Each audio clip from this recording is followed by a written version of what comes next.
दिल्ली होती कचौड़ी heart attack आ जाता है। हाँ, दिल्ली का जरा आदमी खाते तुमको हार्ट अटैक ही तो आ रहा है। एड्रेस बता दीजिए बस। आप उठेंगे कि नहीं? हम उठे हट अरे ऐसे एकदम अच्छा तो नहीं लग रहा है। अब लोग यहाँ के बोलते होंगे तो हमको नहीं मालूम। ये साला धोला है सुअर का बच्चा को है, मुंह से गाली निकलेगा मीडिया के सामने। চলা আমি পেছনে শুনেছি আমার ভিডিওটা ওই পাগলা ছোড়া, হ্যাঁ আমি পেছনে শুনেছি আমার ভিডিওটা নিয়ে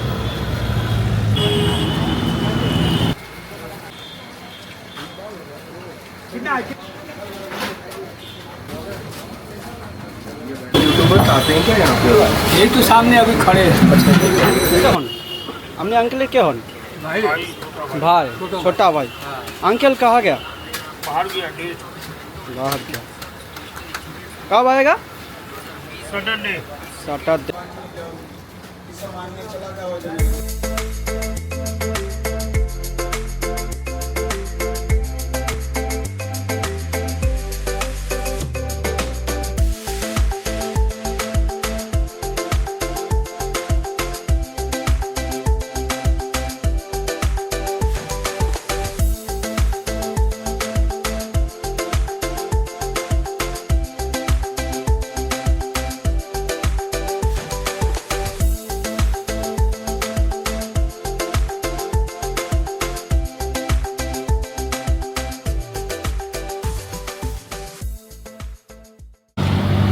নমস্কার, আজকের গন্তব্য ফুড ব্লগিং করা কলকাতার বড়বাজারের ফেমাস লালিছাঙ্গানি কচুরি।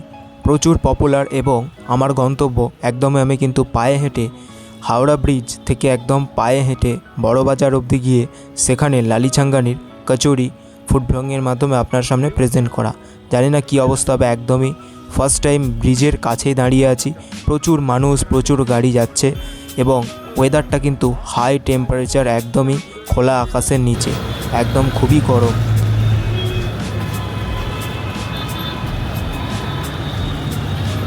এই গরমের মধ্যে পায়ে হেঁটে আমি এবং আমার ক্যামেরাম্যান বন্ধু তাকে সঙ্গে করে নিয়ে লালিছাঙ্গানির কাছে ফুড ব্লগিং করতে যাচ্ছি। যদিও এটা আমার ফুড ব্লগিংয়ের ফার্স্ট ভিডিও, তো আমরা কিন্তু মোটামুটি আজকে কিন্তু ফুড ব্লগিং করব বলে গন্তব্য নিয়ে আসিনি, ইচ্ছে নিয়ে আসিনি। তবুও মনে হলো যে আজকে একটা ভিডিও করা যাক বলে ভিডিওটা স্টার্ট করছি। তো ভিডিও করতেও কিন্তু প্রথমত আমাকে খুব ভালো লাগছে এবং ফার্স্ট টাইম কলকাতাতে আমি কিন্তু এই যে হাওড়া ব্রিজের নিচে পায়ে হেঁটে আগে এসেছি কলকাতায়, কিন্তু বারবার কোনোভাবে বাইকে, ট্রেনে বা বাসে, চার চাকায় করে নিয়ে এসেছি। তো দেখতে খুব সুন্দর লাগছে এবং হাওড়া ব্রিজে একটু দাঁড়িয়ে নদীর দৃশ্যটা কিন্তু দেখতে এতটাই ভালো লাগে যে মনটা শিথিল হয়ে যায়, মনটা ঠান্ডা হয়ে যায়। এবং এই গরমের মধ্যে দিয়েও কিন্তু খুব সুন্দর বাতাস বইছিল এবং সাইডেও কিন্তু ফুটওয়্যার কিছু বিক্রি করছে, চশমা ইত্যাদি বা অনেক রকম সানগ্লাস ইত্যাদি বিক্রি হচ্ছে সাইডে। এগুলো দেখতেও খুব ভালো লাগছে এবং এই গরমের মধ্যেও যদি কিছু ঠান্ডা পানীয় খেতে ইচ্ছা হয়, ওখানে কিন্তু লস্যি ইত্যাদি আরও কোল্ড ড্রিঙ্কস কিছু রয়েছে। এবং হাওড়া ব্রিজে মজার ব্যাপার, খুব বড় করে ব্যানার লেখা ফটোগ্রাফি একদমই নিষিদ্ধ। তারপরেও কিন্তু অসংখ্য ব্যক্তি এখানে ফটোগ্রাফি করছে, স্ট্রিট পোর্ট্রেট ফটোগ্রাফি করে এবং তারপরেও কিন্তু আমরাও কিন্তু ভিডিও করছি সেই সাহস নিয়ে। যদিও ফটোগ্রাফি করা এত বড় অপরাধ নয়, তবুও নিষেধাজ্ঞা আছে, তো তারপরেও ভিডিও করছি এবং নদীর ধারের দৃশ্যটা দেখতে দেখতে যাচ্ছি। এবং এই হাওড়া ব্রিজটা কিন্তু একদমই হাঁটতে গরমের মধ্যে একটুকু বিরক্তবোধ হচ্ছে না। তো আশা করি সম্পূর্ণ ভিডিওটা আপনারা দেখুন, চ্যানেলটাকে সাবস্ক্রাইব করুন। যদিও এটা আমার একদমই ফার্স্ট ভিডিও, আমার অন্যান্য চ্যানেল রয়েছে কিন্তু তার সত্ত্বেও কিন্তু একদমই ফার্স্ট ভিডিও এটা। তো হাওড়া ব্রিজ থেকে কিন্তু নদীর যে জল যাচ্ছে সেটা অনেক নিচে। অনেকবার শুনেছি হাওড়া ব্রিজ থেকে অনেকে সুসাইড করতে যায়, তো তার কারণে হয়তো এত সুন্দরভাবে নিরাপদভাবে একদম ভাবে ঘিরে দিয়েছে এবং ওপরটা একদম কাঁটা তার দিয়ে করে দিয়েছে যাতে কেউ উঠে ওপরে ওঠে নিচে না যায়। এবং এটা কিন্তু পুরোটাই ক্যামেরা বন্দি রয়েছে হাইলিভাবে। তো যাই হোক, প্রচুর গাড়ি যাচ্ছে হাওড়া ব্রিজ দিয়ে এবং অসংখ্য জনসাধারণ যাচ্ছে। তারই পাশ ধরে ধরে আমি এবং আমার বন্ধু, যিনি আমার ফ্রেন্ডস, তো সে কিন্তু আমার ক্যামেরাটা করতে একটু অস্বস্তি বোধ হচ্ছিল, কারণ একদমই প্রথমবার আর এতটা জনসমক্ষে ভিডিও করাটা একটু প্রথম একটু কষ্ট বা বিরক্তদায়ক হতে পারে। তো তারও খুব ভালো লাগছে কারণ ফার্স্ট টাইম সেও হাওড়া ব্রিজের মতন জায়গায়।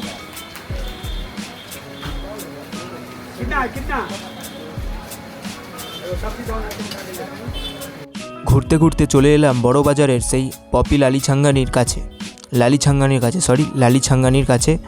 তো লালি ছাঙ্গানি এসে দেখছি যার জন্য আসা কিন্তু সেই ব্যক্তি লালি ছাঙ্গানি নেই, এটা তার সহকারী অ্যাসিস্ট্যান্ট, যিনি কিন্তু খুব অ্যাটিটিউডের সঙ্গে কচুরি দিচ্ছেন। যখন কিছু জিজ্ঞাসা করি, আপনারা একদম লাইভ এনজয় ভিডিওটা দেখতে থাকুন, দেখুন কতটা অ্যাটিটিউডের সঙ্গে দিচ্ছে। যাই হোক, মোটামুটি খারাপ ব্যবহার কিন্তু করেন, কিন্তু দিচ্ছে একটা অন্যরকম মানসিকতা। যাই হোক, শহর অঞ্চলের মানুষ এবং গ্রামাঞ্চলের মানুষ দুটোর মধ্যে কিন্তু একটু ফারাক থাকবেই। এবং অনেক ভিডিওতে আপনারা দেখেছেন যে লালি ছাঙ্গানি যদি থাকতেন তিনি কিন্তু অনেক ভিডিওতে অনেক রেগে যান। যাই হোক, মোটামুটি খুবই পপুলার একটা স্ট্রিট ফুড লালি ছাঙ্গানি। তো সেক্ষেত্রে কিন্তু মোটামুটি সেই উদ্দেশ্যে আমরা এসি যে এরকম সুস্বাদু খাবার খাবো তা নয়।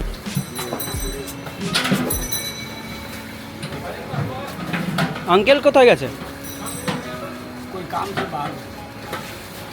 কখন আসবে? কবে আসবে?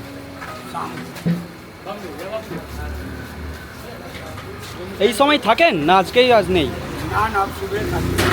আচ্ছা আচ্ছা আচ্ছা আচ্ছা, ওখানে কি বসে আছে ওটা কে হয়? ভাই আছে।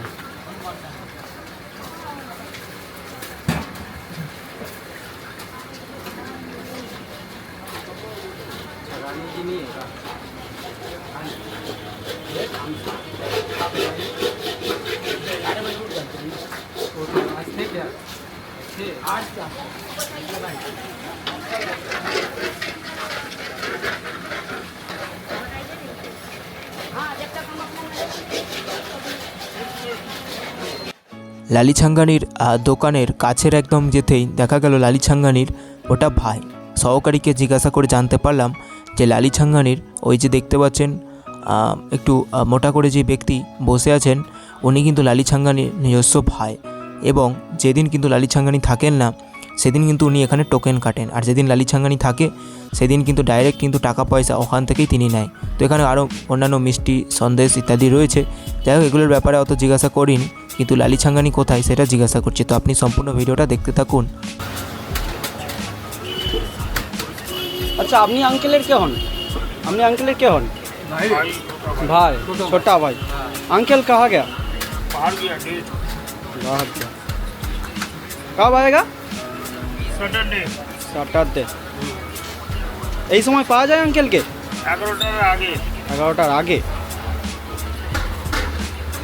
আজকে ছিলেন না? আজকে আচ্ছা আচ্ছা আচ্ছা, অন্য দিন এই সময় পাওয়া যাবে। ঠিক আছে।